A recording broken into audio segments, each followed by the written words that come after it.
Why is it so hard to communicate with the person we love the most?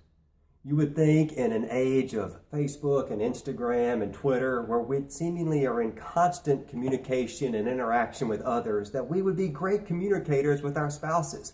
It is just not as easy to make a post on Facebook and they can like the status and then we can go from there. Actual relational communication, it can be quite challenging and quite difficult. And research is clear. The statistics are overwhelming that communication struggles are one of the number one causes of marital unhappiness, and if it doesn't improve, can even lead to divorce. Well, there's a wonderful little analogy that whenever I was working on my dissertation research, when we shared this with the project pool of people that were helping us put this together, it was one of the number one ranked aspects of the project that led to change and headed to improving and strengthening relational qualities amongst the participants. So I'm excited to share this with us today, and it's the abbreviation PAC, P-A-C. PAC. It's a wonderful little illustration, little abbreviation that can help us in that complex arena of marital communication.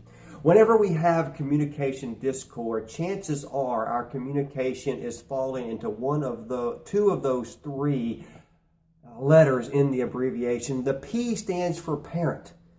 And for parents, it's important when we're raising children, especially in our day and age with all of the medical concerns and the allergies and just the getting the school supplies and getting them back and forth to school and the 10 million pieces of paper we have to always sign.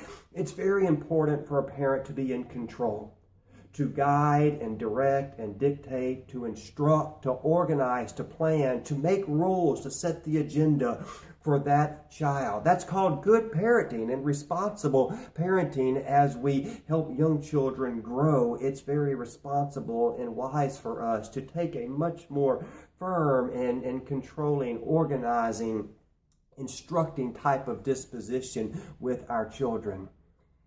However, if we don't check out of that P, that parenting mode, when we speak to our spouses with that same type of controlling, guiding, organizing, planning type of tone, it doesn't come across as being responsible. It doesn't come across as helping someone who is in great need of our instruction. Rather, our spouses receive that as someone who is being rather condescending, someone who is trying to take control of the relationship, someone who's being more of a boss than a spouse. It is very easy, especially if you have children and are used to kind of controlling and dictating the environment for your child.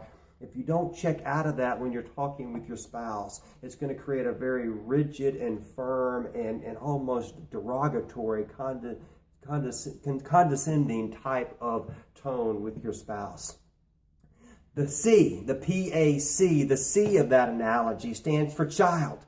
Have you seen the child that just can throw the temper tantrum, that can just lay on their back and kick and scream, that can get mad at the playground, take their toys and go home? The child that cannot communicate in a mature way. The child that cannot handle anything, that just throws drama fits and just can't talk maturely. Well, we've seen how ridiculous children look and sound when they act that way, but we as adults can sometimes have that exact same disposition with our spouses, where as soon as we have any type of complex or difficult issue we have to work through, we just start to pout, we sulk, we throw fits, we throw all the excuses out in the world. We don't hear or receive from one another. We just kind of take our toys and we go home. Both of those extremes can create great marital discord, make communication strife.